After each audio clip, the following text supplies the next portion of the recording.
Ça, c'est là. Je vais faire une lecture pour me lancer, là.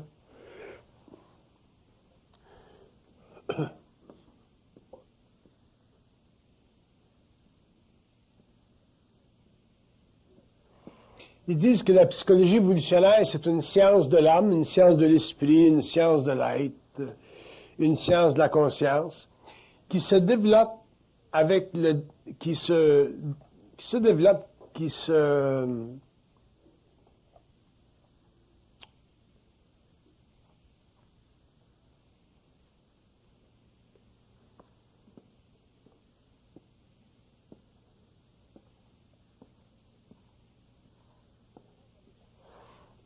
avec la conscience du verbe.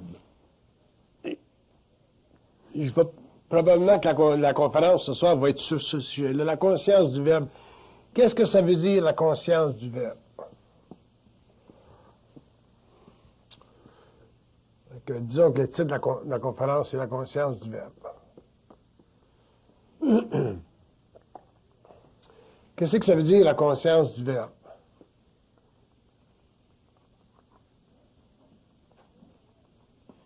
Premièrement, ils disent que dans la conscience du verbe, au niveau de la conscience évolutionnaire, sur le plan de la conscience évolutionnaire, pas sur le plan de la conscience évolutive, qui est fondamentalement une conscience égocentrique, réflexive, subjective.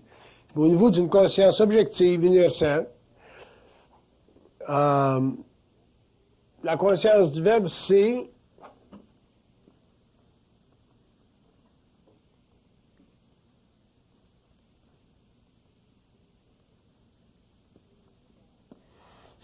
la capacité de l'homme d'interpréter par vibration toutes ses pensées. Quand l'homme pense, quand l'homme a une conscience évolutionnaire, autrement dit, quand l'homme passe de l'involution à l'évolution, et qu'il est dans un processus de pensée ou de réflexion, ce processus de pensée ou de réflexion, il est ajusté ou interprété par vibration. Il n'est pas interprété par la valeur simplement des mots. Il est interprété par vibration parce que, à ce moment-là, l'homme, au lieu d'être simplement un être qui pense, dans le sens de l'évolution, c'est un être qui devient conscient de la vibration dans le mental, c'est-à-dire de l'énergie qui sous-tend la forme pensée. Dans l'évolution ou dans la psychologie évolutive, l'homme n'était pas conscient, ou l'homme n'est pas conscient de la vibration qui sous-tend la pensée-forme, de sorte que pour lui, la pensée-forme devient une manifestation réfléchie de sa conscience universelle, ce qui lui donne un ego, ce qui lui donne une conscience subjective. Alors que dans le cas de la conscience évolutionnaire, l'homme est très, très conscient de la vibration qui sous-tend la pensée-forme. Et ça lui permet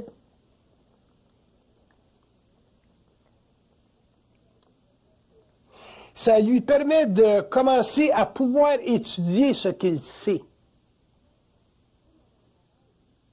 Moi, dans mon travail, tout ce que je fais, c'est d'étudier ce que je sais.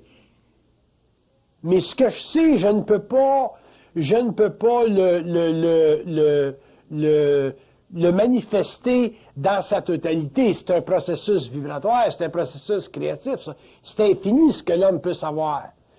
Donc, si l'homme est pour étudier ce qu'il sait, c'est-à-dire développer une identité fondamentale de sa conscience pour avoir, avec le temps, une capacité mentale suffisamment ouverte sur l'infini pour se découvrir ce qu'on pourrait appeler une conscience effective.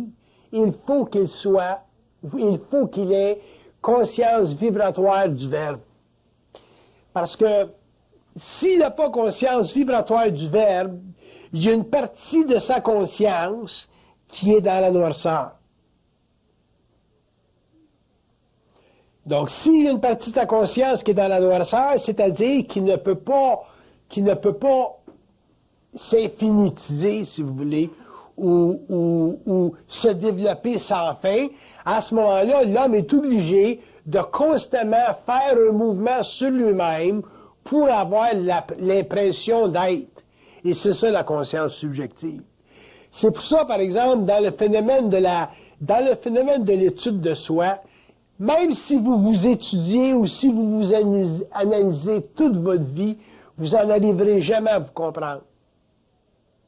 Tu ne peux pas te comprendre en t'analysant pour la simple raison que déjà, les mots ou les formes pensées que tu utilises pour t'analyser sont déjà contaminés par ton ego.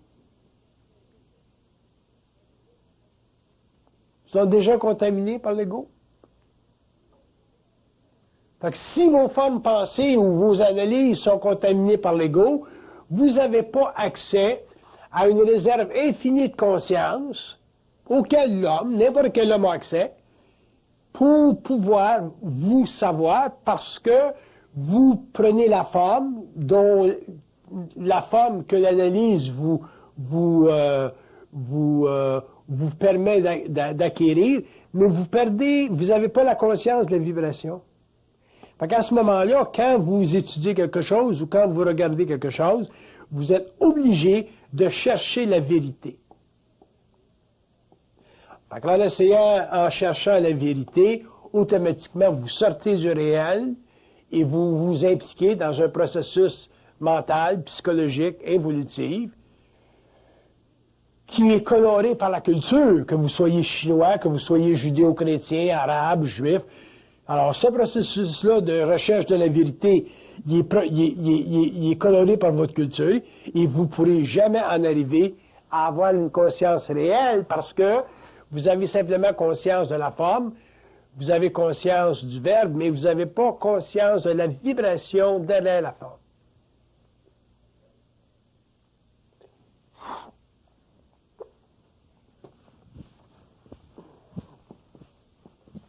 Là, vous allez dire, ben oui, mais c'est quoi une vibration? Premièrement, pour avoir conscience, pour avoir conscience vibratoire, il faut que l'ego soit suffisamment éduqué pour savoir que la pensée vient d'ailleurs. Si vous ne savez pas ça, puis si vous ne vous reconnaissez pas ça, puis si vous n'avez jamais ressenti ça, que la pensée vient d'ailleurs ou vient d'un autre plan de votre conscience ou d'une autre zone de votre conscience ou d'une autre dimension de votre conscience, oubliez ça, la conscience vibratoire. Parce que à ce moment-là, ben, vous êtes obligé, sur le plan subjectif de votre ego, de vous conditionner psychologiquement pour vous développer ce que j'appelle une conscience personnelle, la conscience de votre petit moi. Mais la conscience de votre petit moi ne va pas vous donner conscience universelle. Ça va vous donner conscience de votre petit moi.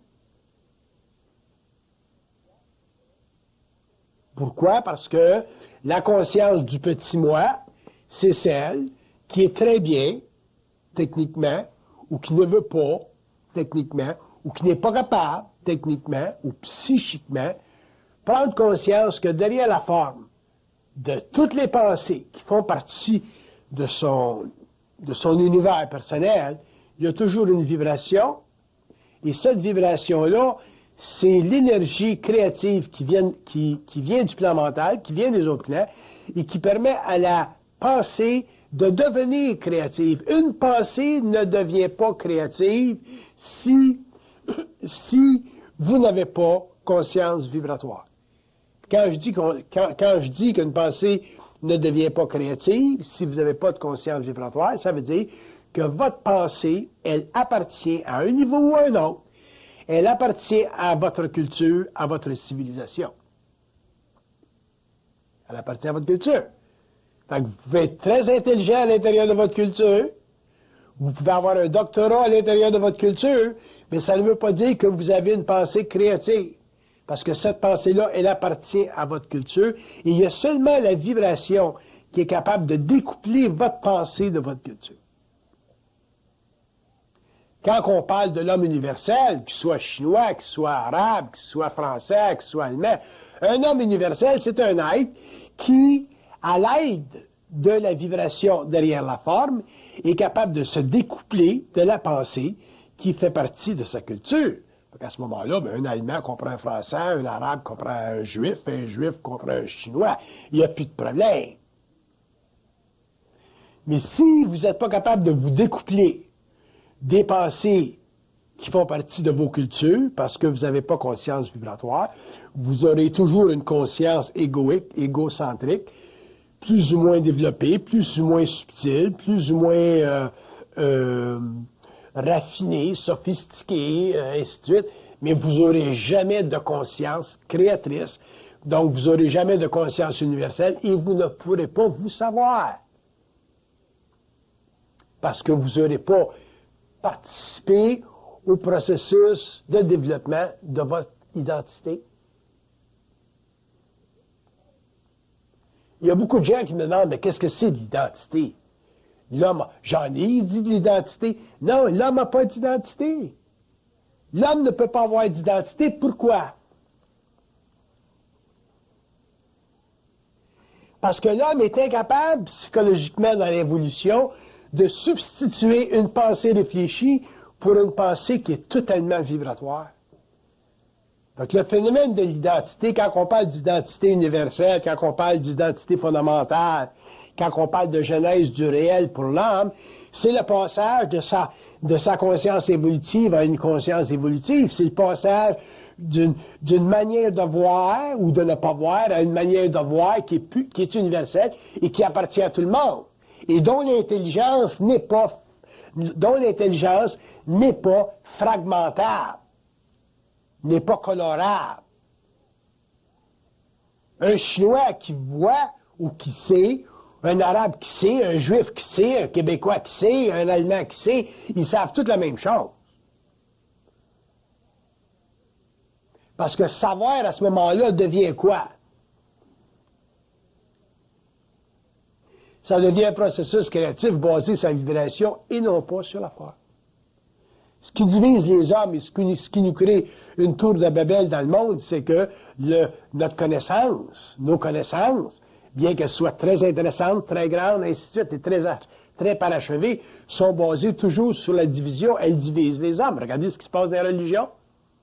En science, c'est moins pire.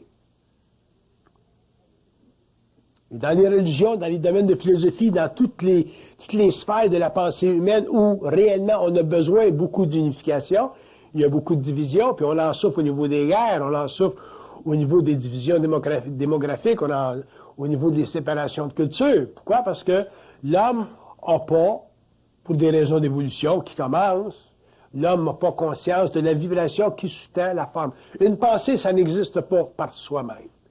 Une pensée, c'est soutenu par des spirules d'énergie qui la configurent, qui lui donnent sa vitalité, sa vitesse, sa rapidité, sa perfection, sa sensibilité, sa précision. C'est un phénomène totalement extraordinaire, la pensée. On ne le réalise pas parce qu'on n'a pas de science encore aujourd'hui où on n'est pas suffisamment voyant pour les voir, les pensées. Mais si l'homme était voyant, il pouvait voir la pensée, ou quand l'homme pourra voir la pensée, l'homme verra que la pensée, c'est réellement un monde éternel qui fait partie de la dimension humaine de l'homme parce que elle est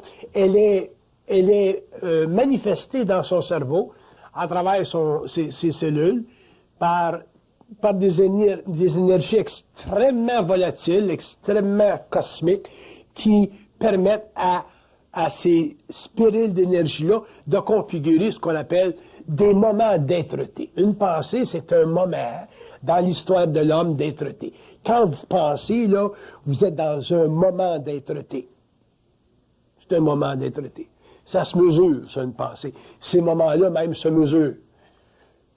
Alors, la pensée, pour l'homme, c'est un moment d'être-té. Le problème avec la pensée de l'évolution, ou les systèmes de pensée qui sont reliés à la mémoire de l'humanité ou reliés à la culture, ou ainsi de suite, ou à la mémoire de l'homme en tant qu'individu, c'est que la pensée n'a pas de puissance créative parce qu'elle a toujours des assises dans le passé.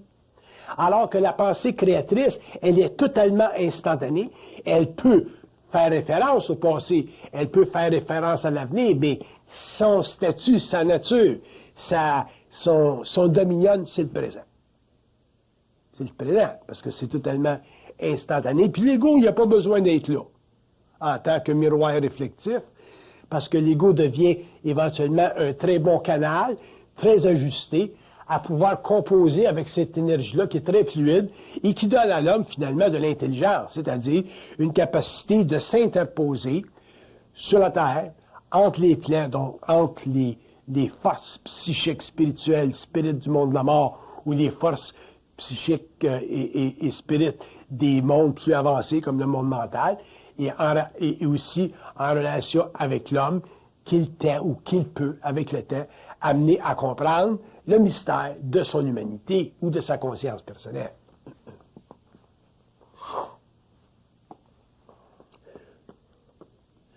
Le verbe, c'est quoi? Oubliez la définition là, judéo-chrétienne. Oubliez ça, cette affaire. Le verbe, c'est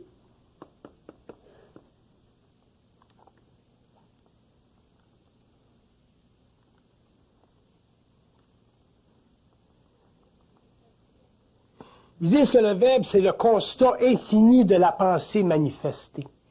Quand tu es dans ton verbe, quand tu es dans le verbe, tu es capable de faire un constat infini parce que tu n'es pas dans un processus de réflexion.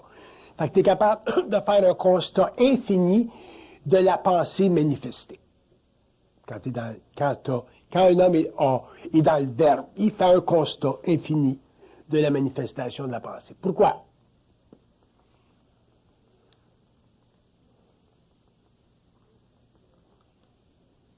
Ils disent parce qu'il est capable de ne rien s'attribuer comme connaissance. Un homme qui est dans le verbe, il n'est pas capable de s'attribuer de la connaissance. Il n'y en a pas de réflexion. C'est le phénomène de la réflexion qui fait que nous, en tant qu'égaux, on s'attribue de la connaissance. Mais quand il n'y en a plus de réflexion, l'homme ne peut plus s'attribuer de la connaissance. Qu'est-ce qui se passe à ce moment-là? Excusez-moi si j'enlève mon jacket, il fait chaud. Qu'est-ce qui se passe à ce moment-là? Quand l'homme n'est pas capable de s'attribuer de la connaissance.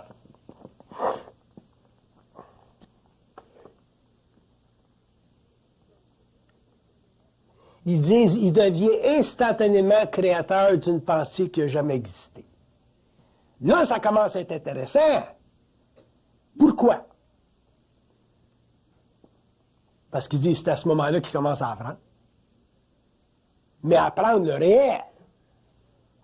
Pas apprendre ce qui a été mâché pendant des siècles, puis régurgité pendant des siècles, puis vomi pendant des siècles, puis remangé pendant des siècles. C'est neuf. Il apprend. Puis il va apprendre jusqu'à temps qu'il crève, qu'il change de plan, puis ses autres plans, ça même affaire. Tu apprends pourquoi est-ce que tu es obligé d'apprendre.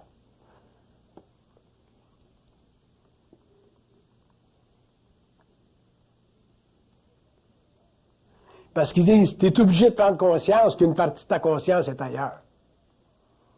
Fait que si tu prends conscience qu'une partie de ta conscience est ailleurs, qu'est-ce qui se passe? Tu deviens multidimensionnel dans le sens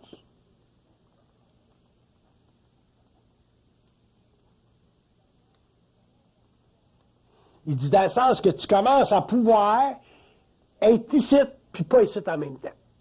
Tu es sur le plan matériel puis tu es ailleurs en même temps. Les deux. C'est comme si tu vis deux états de vie, deux états de conscience. Un qui est ici à cause de tes centres, mais un qui est ailleurs parce que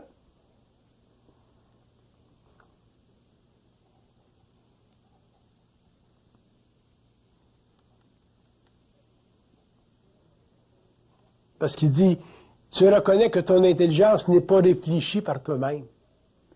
Aussitôt que tu reconnais que ton intelligence n'est pas réfléchie par toi-même, tu es ailleurs. Ça peut être fatigant au début, mais avec le temps, tu t'habitues, puis tu t'habitues, puis tu t'habitues. Puis un jour, ben, tu es ici, puis tu es ailleurs en même temps. Fait que dans un sens, tu as une conscience double. Tu as une conscience très, très matérielle qui te permet de porter une cravate, et ainsi de suite. Puis une conscience d'ailleurs, qui te permet de savoir et qui te permet d'interpréter par vibration l'énergie créative qui fait partie de ta conscience personnelle à toi-même, en tant qu'individu.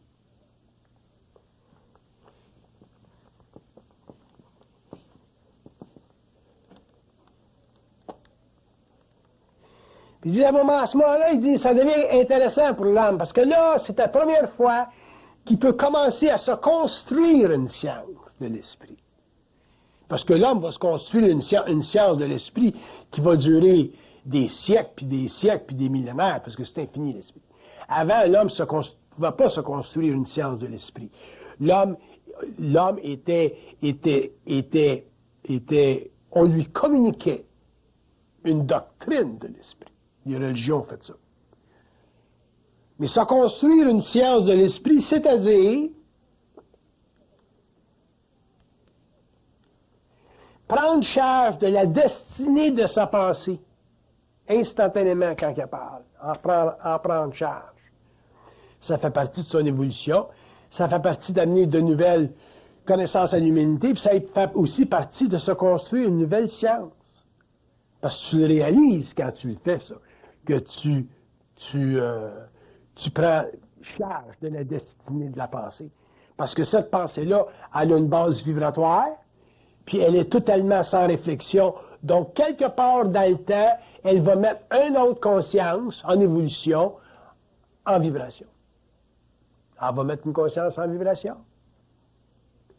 Il y a quelqu'un qui va dire, « Ah, ce gars-là, il pense comme moi. Je le savais, ça. » Moi, il y a bien du monde qui m'a dit ça pendant des années et des années. Ce que vous dites, M. Bernard, je le sais depuis des années, mais je n'ai jamais pu l'expliquer.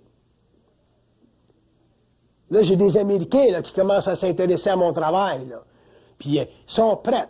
Tu vois que les gars sont prêts. Là. Ils sont intelligents, ils sont juste sur le bord. Là. Tout ce qu'ils ont besoin, là, c'est de réaliser ou de prendre conscience de la fameuse clé que l'homme pense qu'il pense. Quand tu as réalisé ça, cette affaire-là, que l'homme pense qu'il pense, là, ça devient facile après. J'ai une relation avec un Américain, puis c'est bien rare que je fasse ça parce que je communique jamais par email avec personne. Mais là, il y en a un quelque part aux États-Unis, dans le Massachusetts, l'université, là, il est bien prêt. Il est mûr comme une pêche. Puis c'est la première fois que je me donne, pas le trouble, mais le plaisir contrôlé d'y répondre. Mais là, il est trop énervé, là. Là, aussitôt que j'y réponds, il me répond, puis j'y réponds, puis il me répond, puis j'y réponds, puis il me répond. Fait que là, il était assez intuitif derrière pour m'envoyer un email me disant, mais peut-être que je vous réponds trop vite. En voulant dire, je suis pas mal énervé, là, tu sais. Puis effectivement, il avait raison parce que je suis tanné d'y répondre. Donc, je vais peut-être le faire attendre 2 ans. Mais pendant les 2 ans, il va apprendre à travailler, parce que là, je deviens une béquille pour lui. Là, c'est pour lui donner un coup de pouce, là, pour lui faire dire, bon, mais tu t'en vas par là, c'est correct. Tu t'es en train de sortir de ton bouddhisme.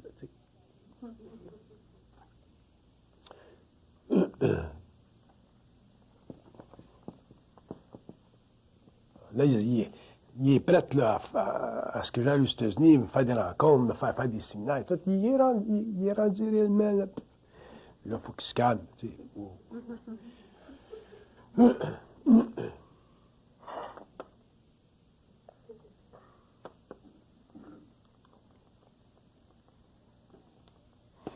Le verbe, ce qu'on appelle le verbe, ce que moi j'appelle le verbe, pas l'Église catholique, là. Ce que j'appelle le verbe, c'est la construction instantanée à partir de rien.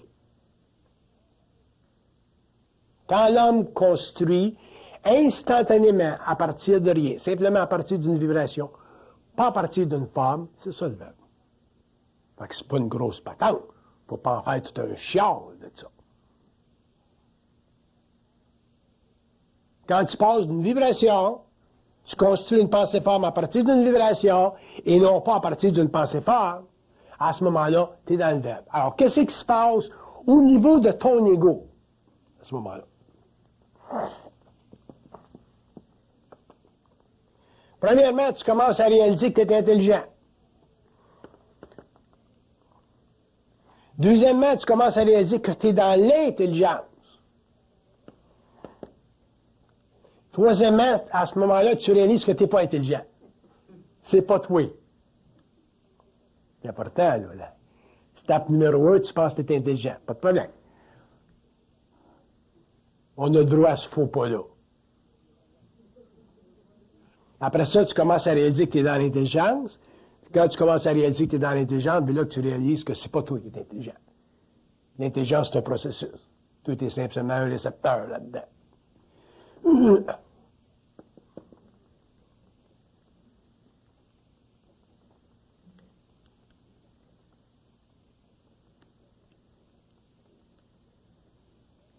Ils disent à ce moment-là, le verbe, ce qu'on appelle le verbe, ça fait partie de ta quantification de l'énergie, ça ne fait pas partie de sa qualité.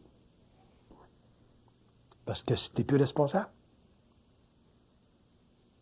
Fait que ton seul rôle, le seul rôle que tu joues dans toute cette synergie-là entre le plan matériel et les autres plans, c'est que tu es capable, si tu es très, très ajusté, très conscient, tout ça, tu es capable de quantifier extrêmement cette vibration. Autrement dit, tu es capable de réellement parler, puis tu es capable de plonger ton esprit dans l'infini, puis faire sortir l'information que tu as besoin pour le travail que tu as à faire, que tu sois architecte ou conférencier comme moi ou whatever. Ça part.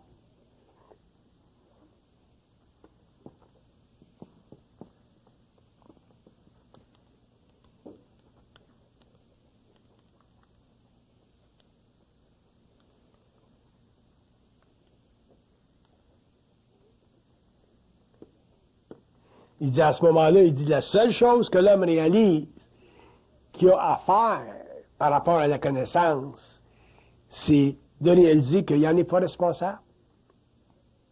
Tu n'es pas responsable. Parce que tu n'es pas pris dans la vérité. Tu ne demandes pas à personne de croire, parce que tu as mis ça de côté depuis longtemps. Fait que si tu ne demandes pas à personne de croire ce que tu dis, puis tu n'es pas pris, tu n'es pas enchaîné dans la dualité de la vérité, tu n'es plus responsable de la connaissance. Fait que qu'est-ce qui se passe avec ce qu'on appelle la connaissance ou le savoir? Qu'est-ce qui se passe? Il dit ça. Il fait son petit bonhomme de chemin dans le temps, puis ça ne te regarde plus. Puis tes affaires. Ça ne te regarde plus. Alors, à ce moment-là, en tant qu'individu, qu'est-ce qui se passe?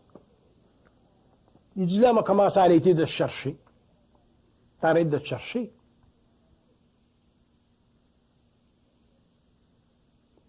Parce que se chercher, de leur point de vue eux autres, ils disent comme le chien qui court après sa gueule.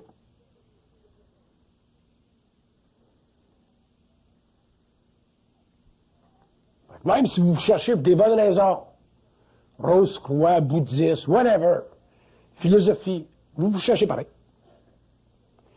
Puis ça, chercher, c'est du stress. Quand tu cherches, tu stresses.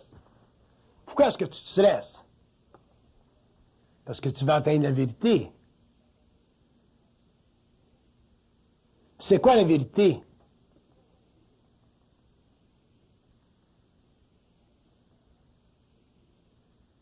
Il dit, c'est l'incapacité chez l'homme de transcender la forme. Si tu n'es pas capable de transcender la forme, tu es fait à l'os. Ce qui se passe dans les pays musulmans aujourd'hui, là, en Israël, ces peuples-là ne sont pas capables de transcender la forme. Fait que la vérité, pour eux autres, c'est tellement fort, c'est tellement important, puissant, ainsi de suite, c'est tellement astral que les conséquences de ça, c'est ce qu'on vit. On a passé la même chose, nous, les chrétiens, durant le Moyen-Âge, l'Inquisition. Fait que l'homme doit en arriver un jour à pouvoir transcender la forme. Mais tu ne peux pas la transcender, la forme, si tu l'équivaux à de la vérité. Si elle est véritable pour toi, la forme, tu es fait à l'os. Tu es déjà polarisé. Puis là, tu vas demander à l'autre de croire ce que tu dis. C'est ça que je reproche aux témoins de Jéhovah. Ils en sont fatigués.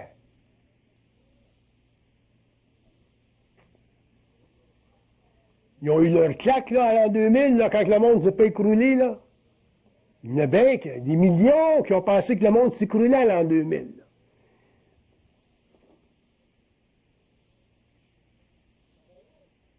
Fait que ça va loin, l'affaire de la vérité. Je vais vous en donner des petits exemples. On le regarde d'un point de vue à partir des autres plans. La vérité, c'est essentiellement du mensonge.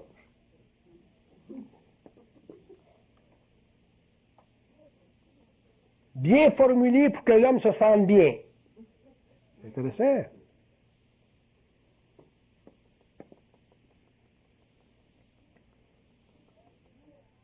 Sert toujours à rendre l'âme prisonnière de l'esprit. Fait qu'on souffre tout le temps dedans.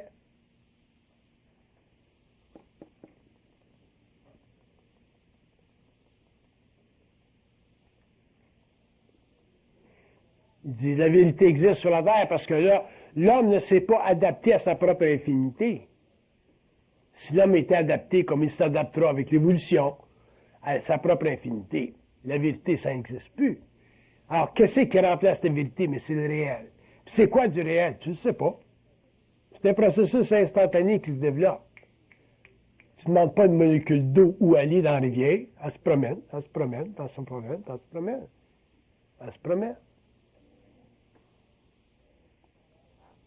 Le savoir, c'est la même affaire. Ça se promène, ça se promène, ça se promène. Nous autres, on veut l'arrêter, le savoir, en faire une connaissance véritable. Ça a été la faute c'est la faute des civilisations, c'est la faute des cultures. Ça fait partie d'un processus évolutif, c'est normal. Ça fait partie du développement de l'homme, de la recherche de l'humanité. Le fait que l'homme est obligé de se créer un concept de Dieu pour pouvoir supporter l'infinité universelle.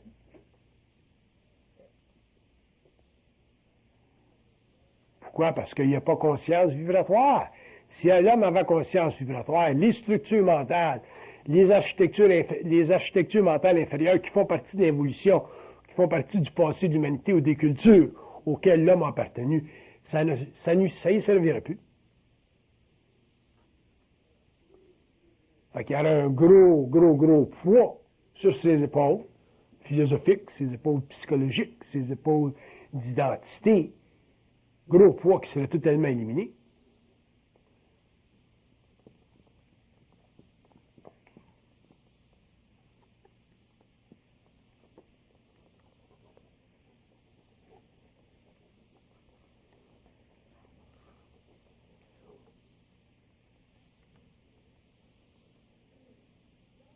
Ils disent, l'homme doit comprendre un jour que la constante universelle, c'est l'élimination d'un moi réflectif.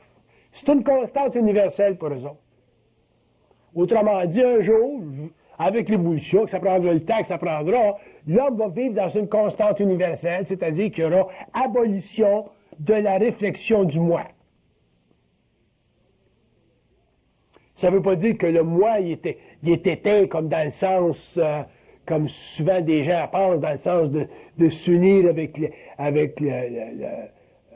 spirituellement avec l'infini, là, puis devenir un autre genre de mystique.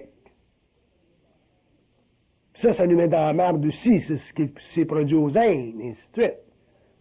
Il faut que l'homme en arrive éventuellement à dépasser les catégories. Et l'homme va en arriver à dépasser les catégories quand il ne pourra plus les maintenir valables dans sa conscience à travers un mécanisme subjectif de réflexion qu'on appelle la recherche de la vérité. La recherche de la vérité, c'est essentiellement la destruction ou l'arrêt de son infinité. L'homme ne peut pas sentir son infinité s'il est à la recherche de la vérité. Donc, ne pouvant pas sentir son infinité, c'est ce qui a créé, pendant des longues périodes d'évolution humaine, ce que j'appelle l'involution, c'est-à-dire l'incarnation de l'âme dans la matière. Mais avec l'évolution, donc la libération de l'homme de la matière, c'est-à-dire le contact entre l'homme et d'autres dimensions de sa conscience, à ce moment-là, l'homme va éventuellement se sortir de la vérité, puis à ce moment-là, il n'y aura plus à recourir à des états de conscience subjectifs comme il y a connu pendant l'évolution, ou des agglutinations de pouvoir, des religions, des gouvernements, des idéologies, comme le socialisme en Russie, et ainsi de suite, ou des périodes philosophiques comme les Lumières en France, ont voulu imposer à l'homme une manière de penser. Parce que c'est quoi une manière de penser? L'imposition d'une manière de penser. Qu'est-ce qu'ils disent que c'est? S'ils disent c'est violer son identité. Fait que l'homme s'est fait violer son identité pendant des siècles, des millénaires, les Grecs, les Romains, les Hindous, les ça. On s'est fait violer notre identité. Fait qu'on arrive aujourd'hui à la fin du 20e siècle, suffisamment savant au niveau des sciences matérielles, parce que ça, on peut le contrôler, on a une méthodologie scientifique, mais au niveau de la pensée, au niveau de la philosophie de la pensée, on n'est pas plus avancé qu'on était avant. Pourquoi? Parce qu'on est incapable de supporter notre propre conscience personnelle. On est obligé de toujours avoir le support d'une conscience collective, d'un pape qui va dire, ben, croyez, ou d'une université qui va dire, bon, mais c'est comme ça. Fait que l'homme n'a pas d'identité. Son identité est totalement violée. Puis après ça, on se demande, quand on vit dans des périodes très, très douloureuses, comme on en vit là, puis comme on en vivra dans les années à venir, où le monde craque. Pourquoi est-ce que le monde craque? Le monde craque parce qu'ils n'ont aucune façon d'identifier, comprendre le phénomène humain. Même si le phénomène humain est très négatif, dans le sens qu'il crée beaucoup de souffrance. Le terrorisme international, des bombes qui sautent à gauche, à droite, les feux de forêt, la pollution. Si vous n'avez pas d'identité, c'est évident qu'au 21e siècle, 22e siècle, 23e siècle, vous allez fliquer net. C'est sûr. Parce que la civilisation est dans un processus d'accélération au niveau astral à des niveaux tellement élevés que si l'homme le voyait aujourd'hui avec sa conscience réfléchie, ben, il deviendra fou, puis il faudra le ramasser à petite cuillère. C'est pour ça qu'il y a de plus en plus de gens qui craquent. Regardez les petites filles qui se font violer aux États-Unis là, par des gars. Là, il y en a quasiment tous les 3 jours. Puis les gens disent, ah ben c'est aux États-Unis. C'est plus qu'aux États-Unis, ça se produit en France, puis ça se produit en Allemagne, puis ça se produit là. Puis on saigne ce que les gouvernements veulent révéler. Ça se produit en Chine, ça se produit tout partout. Fait que c'est un phénomène mondial, cette affaire-là.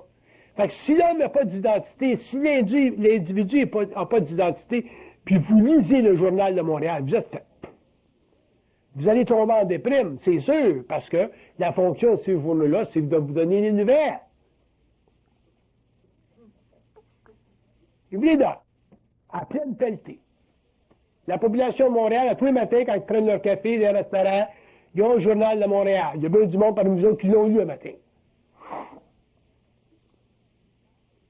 Si tu comprends ce qui se passe au niveau universel, au niveau karmique, au niveau planétaire, au niveau évolution, si tu as de l'identité, mais ce qui se passe dans le monde, ça ne te regarde plus. Ça ne te regarde plus pas, là. C'est plus tes affaires pas là. Mais si tu es fin, puis si tu es une bonne sœur, puis si tu veux aider l'humanité, puis si tu es un bon gars, puis si tu es sensible à tout le monde, ben t'es fait. T'es fait. Rentre dans l'ordre tout de suite. Rentre dans l'ordre. Fais-toi capuciner tout de suite. Au moins, tu vas avoir un salaire, ou si tu n'as pas de salaire, ils vont te donner de la bouffe et un litre. Tu vas être safe.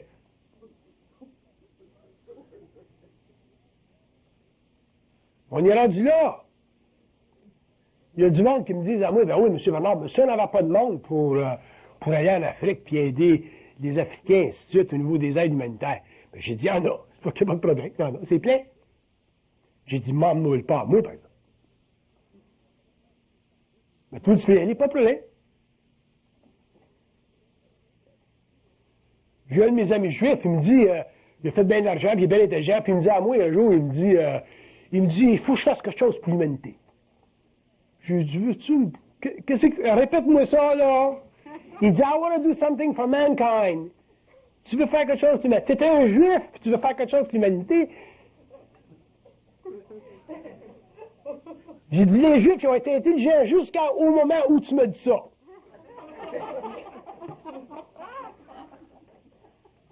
Faire quelque chose pour l'humanité.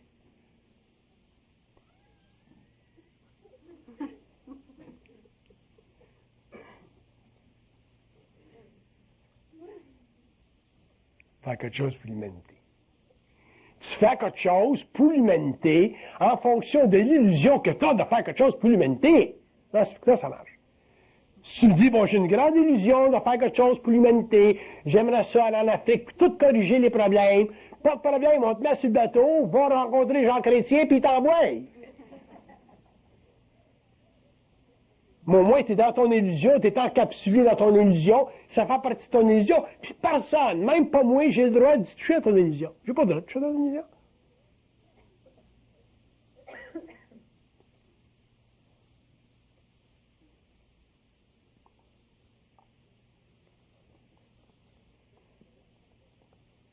Donc, il a dit, ben oui, puis si tout le monde pensait comme vous, j'ai dit, c'est ça le problème, personne ne pense comme moi.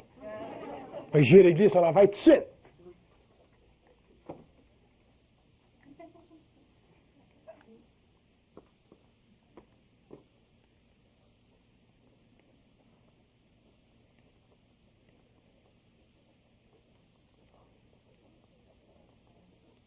Ils disent que le verbe, c'est la relation entre l'homme, le mortel, et son double, sa source, sans aucune interférence.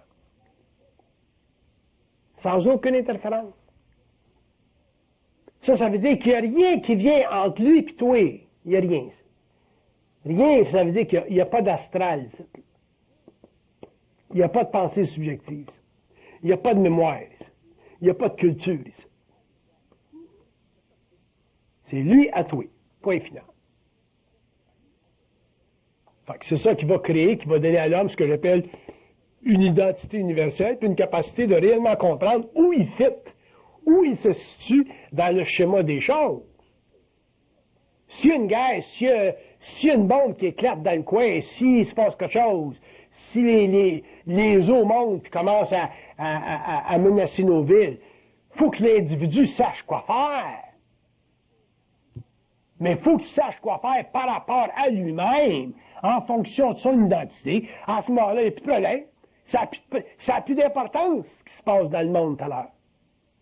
Mais s'il n'y a pas d'identité, là, il va y avoir des gros problèmes, c'est sûr. C'est sûr.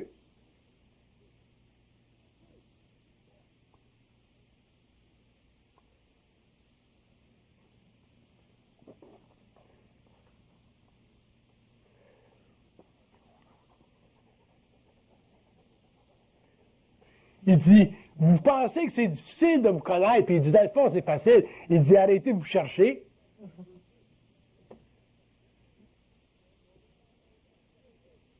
Mais on est entraîné à chercher. Platon, Socrate, la gang, là, tu sais. Les philosophes, les lumières.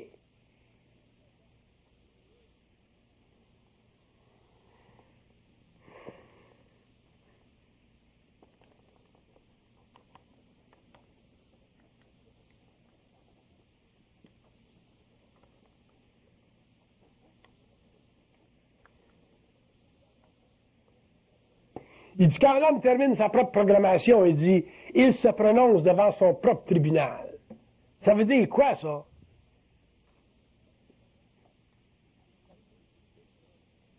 Il dit, ça veut dire que c'est toi qui run ton show. Ton show n'est pas runné par la culture, par la mémoire de l'humanité, par l'astral de l'humanité, l'inconscience. Tu runs ton show. C'est ton show.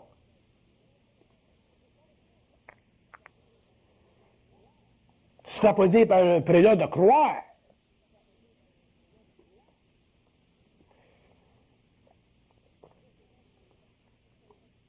Ça, c'est bon pour les masses. Pas de problème avec ça. Les masses ont besoin d'un support. Pas de problème. J'ai rien contre les religions au niveau des masses.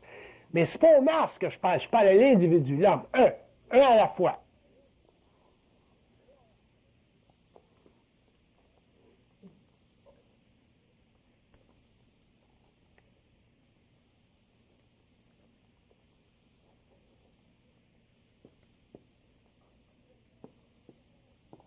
Il dit, le verbe, il dit, c'est ta capacité en tant qu'homme de pouvoir absorber ce que tu ne savais pas tout à l'heure pour pouvoir l'exprimer après. C'est intéressant, ça. Quand tu es dans le verbe, tu es capable d'absorber la vibration de ce que tu ne savais pas tout à l'heure pour l'exprimer après. Fait que tout à l'heure, tu ne savais pas. Avant de le dire, tu ne le savais pas. Quand tu l'as su, tu l'as exprimé. Mais avant, tu ne savais pas. Parce qu'il n'y a pas de réflexion. L'ego n'est pas impliqué.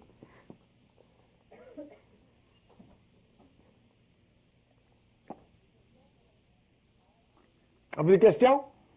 Fort pour le micro. Oui? La différence entre la vérité et une conviction. La différence entre la vérité et quoi? Une conviction. Une conviction?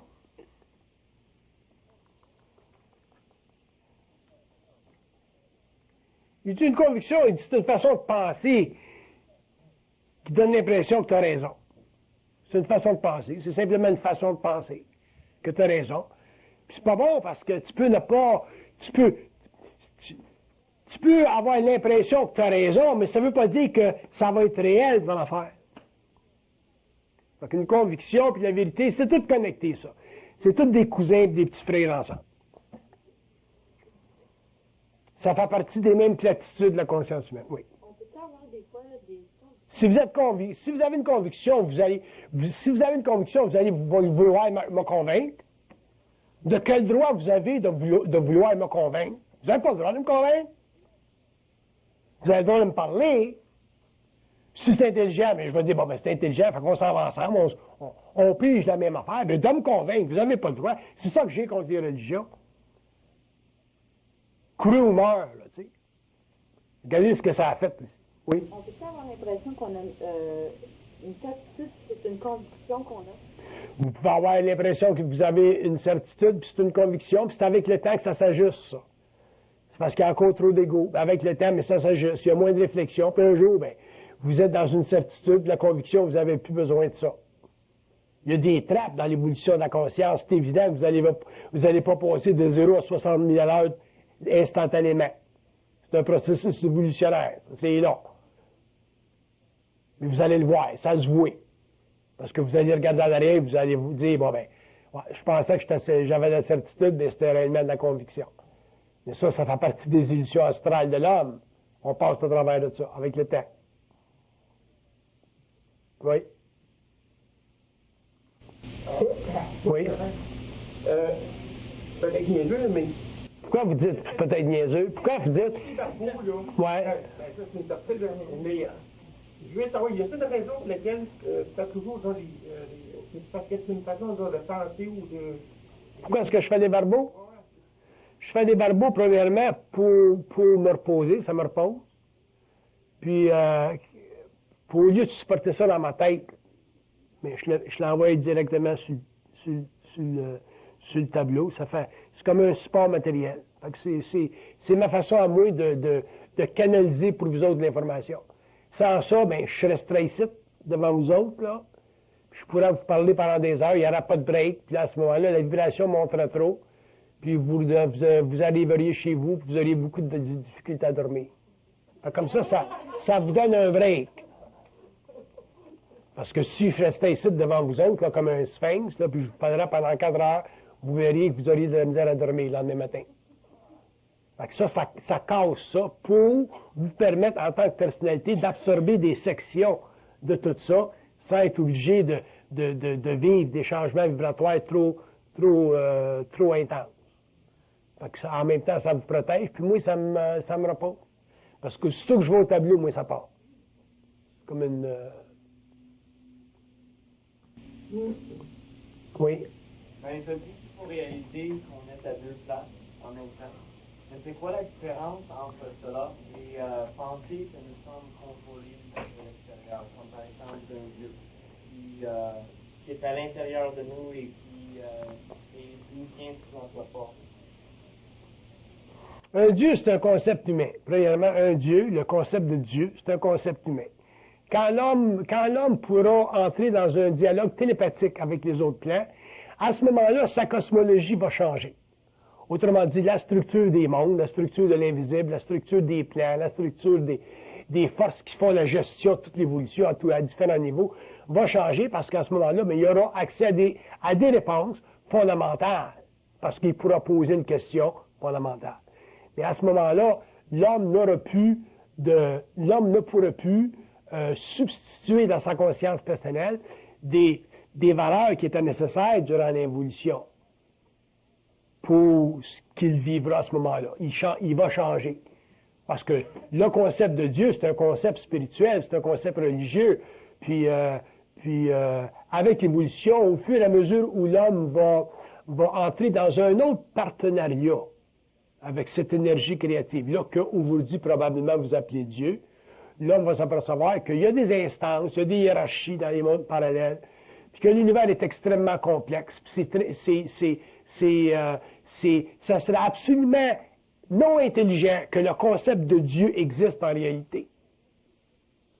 La seule raison que le concept de Dieu existe, c'est parce que nous, les hommes sur la Terre, pendant l'évolution, on a eu besoin d'un concept comme ça pour nous aider à supporter la grande infinité de la création. Mais à partir du moment où on commence à communiquer par télépathie avec les autres clans, et ainsi de suite, à ce moment-là, cette relation psychologique conceptuelle qu'on avait avec Dieu dans le passé change, puis éventuellement on n'a plus de besoin parce que la réflexion qui auparavant créait notre ego est plus là. Donc, tu n'as plus de besoin de ça. Alors, qu'est-ce que tu as à la place? Ben, tu as un ajusteur de pensée. Donc là, tu rentres dans la cosmologie du monde, de l'homme, tu rentres dans le mystère de l'homme, tu t'en arrives éventuellement à pouvoir comprendre comment est-ce que l'invisible fonctionne, comme tu peux comprendre comment est-ce que le matériel fonctionne. C'est quoi la mort? Tu peux le comprendre. Tu peux parler avec des entités dans la mort, et ainsi de suite.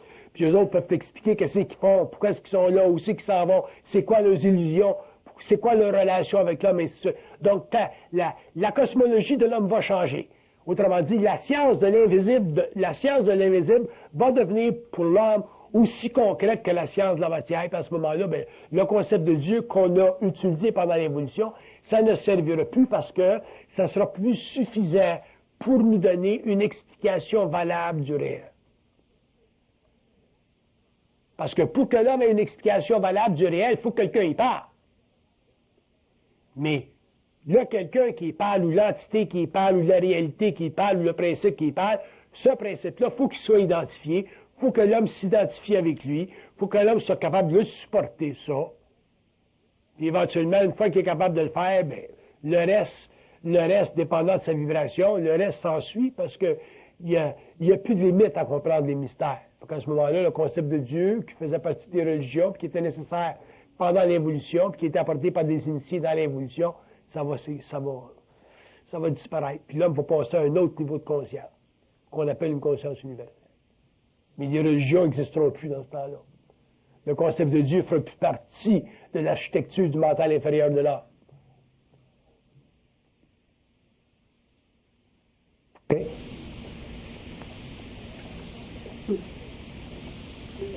Oui.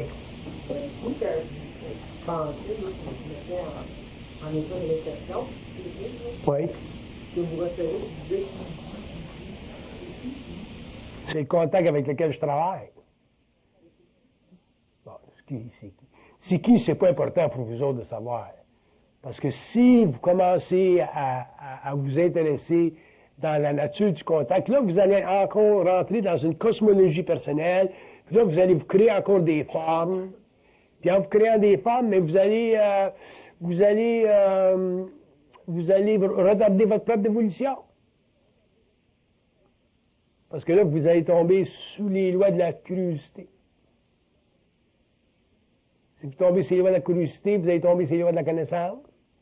Éventuellement, ça va vous amener sur les lois de la vérité. Vous allez savoir si c'est vrai, si c'est pas vrai. Y est-tu bon, y est-tu pas bon? Puis ça n'arrête pas. Non, je vous donne un exemple pour expliquer ce qui se passe. Parce que chaque être humain a un contact anyway. Chaque être humain a un double. Chaque être humain. Mais l'évolution de l'homme va permettre avec le temps que cette télépathie-là soit rendue possible. C'est là que l'homme passera de l'évolution à l'évolution.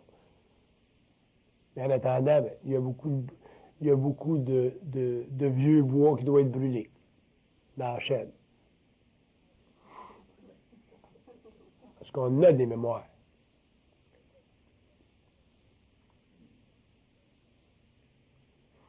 Oui, je vais vous la rappeler, cette joke-là, parce que ça a été une des meilleures. Je me rappelle en 69, puis ça va vous donner Ça va répondre un petit peu plus encore à votre question. Quand j'ai vécu la fusion en 69, j'étais comme vous autres. J'étais un bon catholique, moi, là. J'étais niaiseux. Je ne savais pas ce qui se passait avec moi, là. C'était neuf. Fait que j'ai dit, c'est quoi la fête du Notre Père qui est aux cieux? J'ai dit, je peux-tu dire ça aujourd'hui? Mais il dit, dis-les. Fait que j'ai commencé dans ma tête à y parler. J'ai dit, bon, mais Notre Père qui est aux cieux, il dit, OK, je te cite. Que votre nom soit sanctifié. Il dit, je suis dans le mien. Puis j'ai tout fait ma prière comme ça. Puis quand je suis arrivé au Amen, il dit, c'est fini. Fait qu'il m'a tout démoli la spiritualité, la conscience spirituelle de l'homme par rapport à la prière. Fait que j'ai dit, je peux pas prier. Mais il dit, t'es bien mieux de me parler que de prier. Fait qu'il m'a démoli ça, cette affaire-là, je ne l'oublierai jamais. Notre Père qui a dit aussi que votre nom soit sanctifié, quand votre règne arrive, il dit, ça va prendre ben du temps. Il dit, c'est bien long l'évolution. Là. Puis il m'a tout mis ça là, il m'a tout reformaté ça dans un langage intelligent, compréhensible. Fait que j'ai trouvé ça bien intéressant. Que votre volonté soit faite, c'est arrivé aussi pas longtemps. Que votre volonté soit faite, c'est quoi la prière? C'est que votre volonté soit faite sur la terre comme au ciel. Il dit ça, ça va être long. Qui c'est qui m'avait dit? Il y a une partie là-dedans qui dit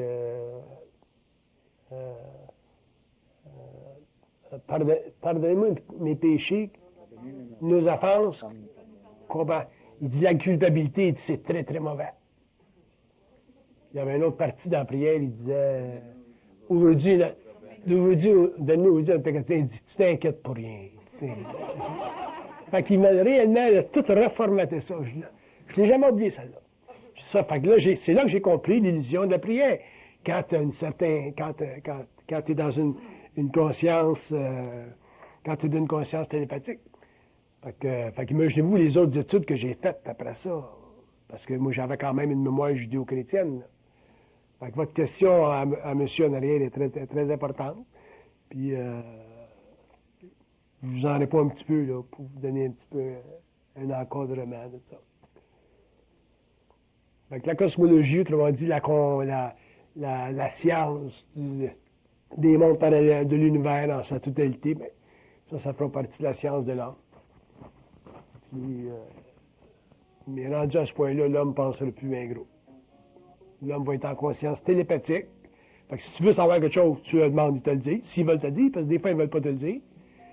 Puis à ce moment-là, ben, l'homme va arrêter de chercher. Puis le web va faire partie de sa conscience créative. Pour un break.